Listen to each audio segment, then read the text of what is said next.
podcast. Vozes que cantam, histórias que ensinam, do tambor à palavra, da memória à educação. Afroeducação é saber. Boas-vindas.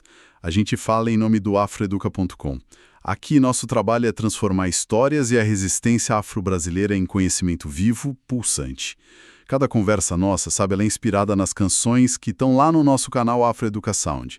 E aqui a gente expande, traz reflexões, contexto histórico, até caminhos pedagógicos, porque aprender com música é um jeito de lembrar com o coração. Hoje, então, a gente começa uma exploração que eu acho fascinante, nas raízes, na fé e na luta de uma comunidade muito emblemática do Recôncavo Baiano, o Quilombo de Matarandiba. Para essa jornada, olha, temos um material bem rico em mãos. Textos que traçam uma biografia quase simbólica do lugar, sabe? Conectando a gente com a alma mesmo.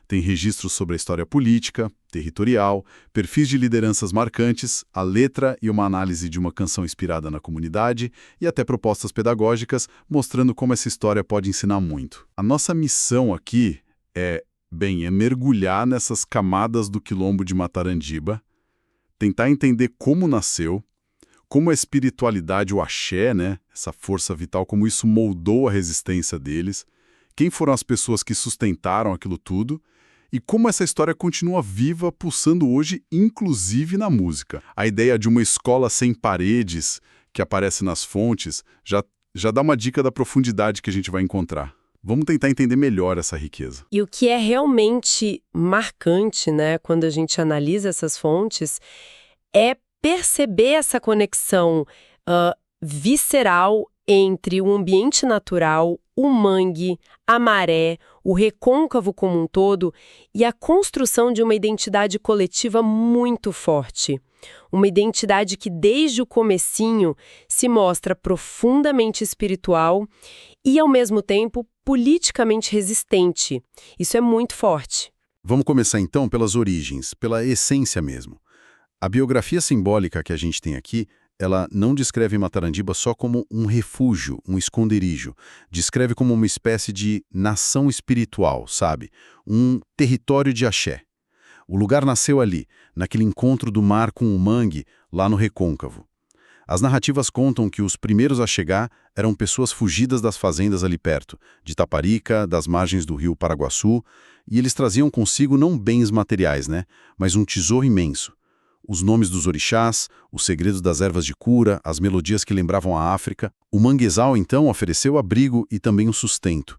E os primeiros espaços sagrados, simples, feitos de barro, conchas, búzios, num gesto de respeito, né, de pedir licença para a terra e para as águas. É fundamental a gente refletir sobre a potência desse ato fundador. Não era só escapar da brutalidade, da desumanização da escravidão. Era, assim, criar ativamente um espaço sagrado, um universo cultural e espiritual próprio, se reconectando com uma ancestralidade africana ali na natureza da Bahia. A força não estava só na fuga, entende? Estava na capacidade de reconstruir uma existência com sentido, com dignidade, com autonomia. Era uma afirmação de vida, né? E nesse processo inicial, duas figuras aparecem com muita força nas fontes. A primeira é Mãe Joana de Oiá. Os relatos descrevem ela como uma mulher de palavra firme, olhar penetrante, era parteira, rezadeira, uma profunda conhecedora das ervas medicinais do mangue. Tem uma descrição muito bonita que diz que ela conversava com o vento. Isso sugere essa conexão espiritual dela, né? E o papel como guardiã da memória coletiva também, transformando o medo em fé, organizando os rituais que davam a liga para a comunidade. E compondo essa liderança inicial, as fontes também trazem Pai Lourenço de Ogunjá. Ele era ferreiro e lavrador. Trabalhava o ferro e a terra com a mesma devoção, parece. Construía as ferramentas para o trabalho diário, para a agricultura, mas também moldava os atabaques sagrados que eram essenciais para os rituais religiosos. É interessante pensar nisso, né? Para ele, cada batida na bigorna ou no coro do tambor era um chamado Ogum, o orixá do ferro, da guerra. Era como ressignificar o ferro, que na senzala era símbolo de aprisionamento, né? E ali se transformava em ferramenta de trabalho, de arte e de invocação da força para a luta, para a liberdade. Dá para perceber, então, uma complementaridade muito funcional nessas lideranças, né? De um lado, essa sustentação espiritual, a coesão social, a preservação da memória através da Mãe Joana, ligada a Oiá, orixá dos ventos, da transformação. Exato. E do outro, a base material, a técnica, a força do trabalho e a proteção simbólica representada pelo pai Lourenço, ligado ao Ogum. As fontes pintam um quadro de um cotidiano totalmente integrado aos ciclos da natureza. A maré ditando a hora da pesca, a lua guiando o plantio, e à noite a vida comunitária se reunindo no terreiro com o som dos tambores conectando as gerações. Sim, essa integração é a chave. A vida diária e a espiritualidade não eram coisas separadas. As festas para Oxum, orixá das águas doces, com aqueles tecidos amarelos celebrando a fertilidade, a vida que brotava dos rios, do mangue, as noites dedicadas a Ogum, com o som do ferro ecoando, evocando a força, a estratégia, a resistência. Cada celebração, cada ciclo de trabalho, cada ritual era uma reafirmação dessa identidade coletiva, desse universo africano recriado e adaptado à realidade ali do recôncavo. Era a vida sendo tecida nos termos da própria comunidade. Mas Matarandiba ia além da fé e do trabalho, né? Era também um núcleo de estratégia, de articulação política. A própria geografia ajudava muito. Situado lá na ilha de Itaparica, cercado por aqueles manguezais enormes, águas rasas, era um local de difícil acesso para os capitães do moto, para as expedições repressoras. Uma defesa natural. Exato, mas não era isolamento. Pelo contrário, as fontes mostram que Matarandiba virou um ponto importante. Se conectava com outros quilombos da região, como Maré, Buraco do Tatu, formavam uma rede, sabe? Trocando informações sobre movimentação inimiga, compartilhando alimentos, oferecendo apoio mútuo. Esse ponto é crucial, porque desconstrói uma visão ainda comum e muitas vezes até romantizada do quilombo como uma entidade isolada, perdida no meio do mato. O que a gente vê em Matarandiba e em outros exemplos documentados são centros políticos ativos. Eram comunidades que desafiavam a ordem escravista não só pela fuga, mas pela organização, pela comunicação, pela solidariedade entre si. Essa rede era vital para a sobrevivência e, quem sabe, para a articulação de ações de resistência maiores na região. E no século XIX, essa organização parece que se consolida em torno de figuras de liderança bem definidas, pelo menos segundo as fontes. Surge o nome do Capitão Benedito. Não um militar formal, claro, mas reconhecido pela comunidade como estrategista da defesa, da comunicação. Os relatos mencionam o uso de búzios, toques de tambor específicos. Sinais, né? Códigos. Isso, talvez até sinais de fumaça para coordenar a vigilância e manter contato com os quilombos aliados. Era visto como o capitão do povo. E ao lado dele, a presença constante de Mãe Joana de Oiá, garantindo a força espiritual, a unidade interna, e Pai Lourenço de Ogunjá, como guardião da terra, orientando as práticas agrícolas, o respeito pelo território que os acolhia e sustentava. Esse modelo de liderança tripartida é um arranjo muito interessante de governança quilombola, né? Sugere uma busca consciente por equilibrar as necessidades fundamentais da comunidade. A segurança e a estratégia, com o Capitão Benedicto, a dimensão espiritual e a coesão social, com Mãe Joana, e a sustentabilidade material e a relação com a terra, com Pai Lourenço. Revela uma sofisticação na organização social e política que, muitas vezes, a gente nem imagina. E tem um detalhe histórico relevante que as fontes trazem, conectando Matarandiba a um evento maior, a Revolta dos Malés, em 1835, lá em Salvador. Depois daquela repressão duríssima que se seguiu à revolta, o quilombo teria servido de refúgio para muitos negros muçulmanos que participaram do levante e conseguiram escapar. Acolheram feridos, esconderam perseguidos. Sim, isso é muito significativo. Isso reforça o papel de Matarandiba como um ponto ativo na rede de resistência baiana da época, né? Com certeza. Esse episódio do acolhimento pós-malês posiciona Matarandiba não apenas como um refúgio seguro, mas como um elo importante nas diversas lutas por liberdade que atravessavam a Bahia no século XIX. E mostra uma solidariedade que ia além das diferenças religiosas dentro do próprio movimento negro, sabe?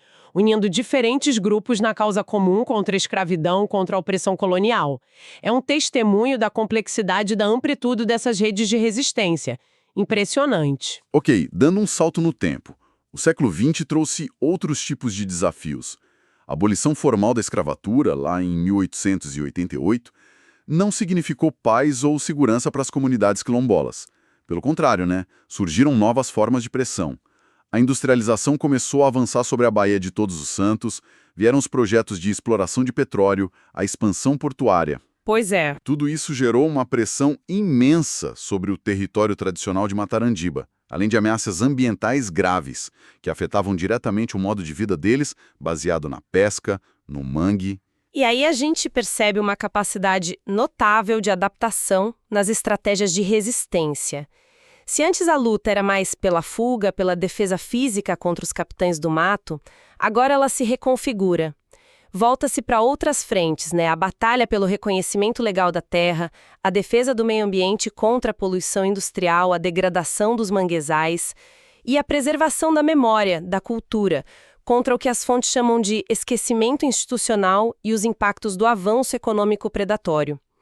A luta pela autonomia, pela dignidade, continua sendo o fio condutor, mas assim, as táticas e os campos de batalha mudam. E como essa resistência se manifestou diante dessas novas pressões?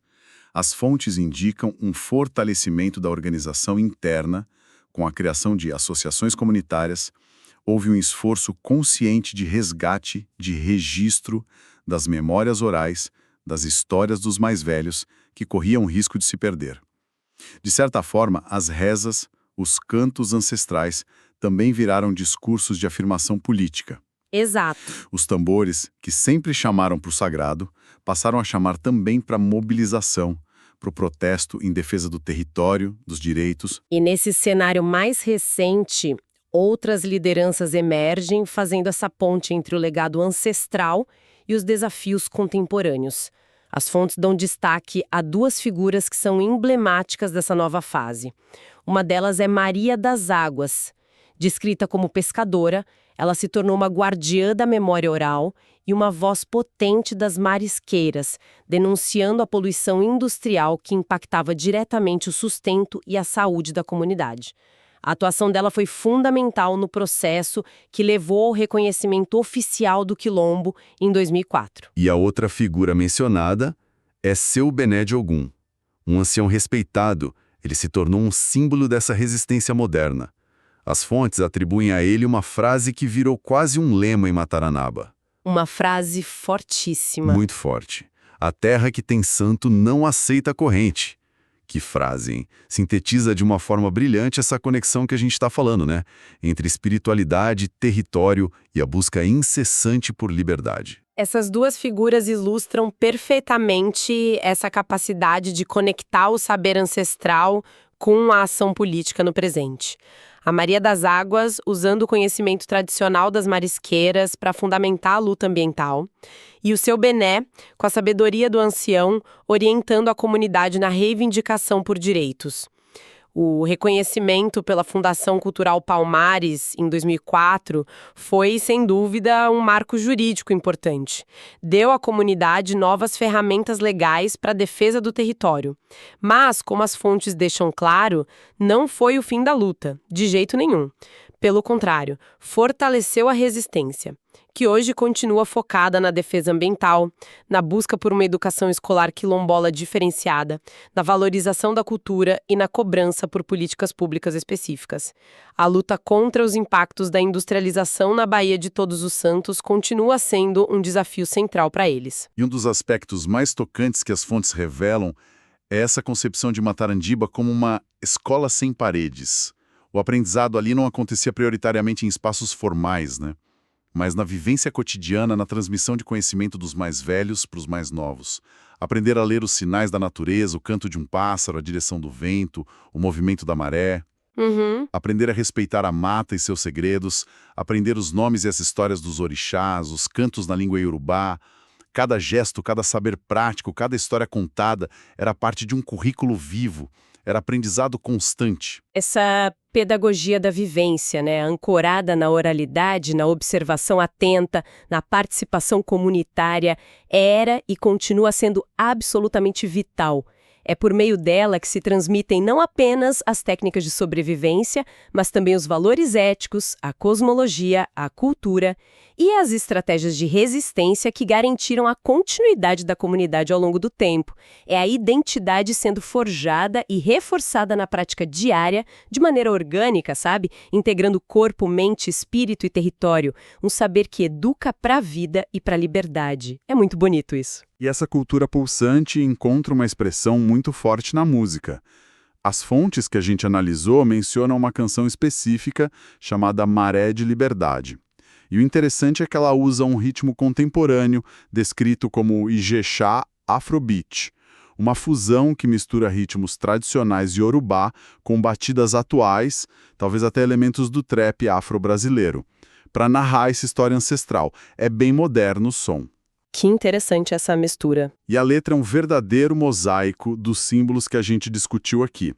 O mangue como berço da reza, o tambor marcando o ritmo na areia, Mãe Joana invocando Oiá, Pai Lourenço cultivando o chão sagrado, Capitão Benedito fazendo o mar cantar seus sinais, a maré como metáfora da luta que vai e vem, mas nunca cessa, o vento como a voz dos ancestrais. É impressionante como a música consegue costurar todos esses elementos de forma tão atual. Sim, a música nesse contexto atua como um veículo poderosíssimo de memória e de afirmação identitária. Ela consegue traduzir toda a densidade histórica, social, espiritual de Matarandiba para uma linguagem atual, acessível, que dialoga diretamente com as novas gerações, mantendo a história viva. E as análises pedagógicas presentes nas fontes apontam justamente para isso. O imenso potencial de se usar essa canção e a própria história do Quilombo como recurso didático. Dá para trabalhar de forma interdisciplinar, abordando competências da BNCC, a Base Nacional Comum Curricular, em áreas como história, artes, língua portuguesa. Vira uma ferramenta valiosa para discutir diversidade étnico-racial, promover uma educação antirracista e refletir sobre a relação fundamental entre território, cultura e identidade. Fica muito evidente, então, esse legado duplo de Matarandiba que as fontes nos apresentam, né? Por um lado, uma resistência política tenaz, que soube se adaptar aos diferentes desafios ao longo dos séculos. Por outro, uma profunda sustentação espiritual, o axé, que alimenta, que dá sentido e força a essa luta contínua. É como dizem os mais velhos citados nos textos. A liberdade só existe quando corpo e alma caminham juntos. Uma síntese que, nossa, diz tudo. Então, o que essa nossa exploração revela? Acho que Matarandiba nos oferece um olhar bem profundo sobre como uma comunidade forjou e continua forjando sua liberdade, sua identidade, nessa encruzilhada entre fé, cultura, respeito pela terra e uma luta política incansável, resiliente. A gente acompanhou um pouco dessa trajetória, né? Desde um refúgio escondido nos manguezais, até um quilombo reconhecido oficialmente que segue resistindo, se reinventando e ensinando muito pra gente. E essa nossa conversa foi inspirada diretamente nessas fontes que tivemos acesso. E claro, na canção Maré de Liberdade, que pode ser encontrada lá no Afroeduca Sound, para quem quiser ouvir. E se a gente busca conectar essa história específica a um quadro mais amplo, dá para ver Matarandiba como um microcosmo potente da resiliência afro-brasileira. A trajetória dessa comunidade nos lembra, de forma muito concreta, que as lutas por direitos territoriais, pela preservação ambiental e pela salvaguarda da memória e da cultura não são questões separadas, sabe? Estanques.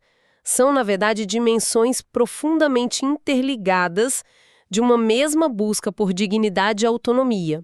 E tudo isso alimentado por uma força espiritual e cultural que atravessa gerações e se mantém viva. É muito forte. Fica aqui, então, uma reflexão para quem nos acompanha de que formas a compreensão dessa conexão profunda entre espiritualidade e resistência, tão evidente em Matarandiba, pode inspirar ou trazer novas perspectivas para as lutas sociais e ambientais que a gente enfrenta hoje, nos mais diversos contextos. Como a força daquilo que é intangível, a música, a história oral, a fé, o axé, como isso pode fortalecer comunidades diante das imensas pressões externas do mundo contemporâneo. É algo para a gente pensar. Essa foi nossa exploração de hoje, inspirada nas fontes sobre o Quilombo de Matarandiba. Esperamos que essa conversa tenha sido enriquecedora e que desperte ainda mais o interesse por essa e tantas outras histórias de resistência e saber que existem por aí. Nos despedimos em nome do afroeduca.com. Convidamos quem nos ouve a se inscrever no nosso canal, curtir este conteúdo se foi relevante e, claro, a explorar mais do Afroeducação. Lá estão as músicas que inspiram estas conversas, outras análises como esta e muitas novas histórias chegando. Porque aprender com música é lembrar com o coração. Até a próxima. Vozes que cantam, histórias que ensinam, do tambor à palavra, da memória à educação. Afroeducação é saber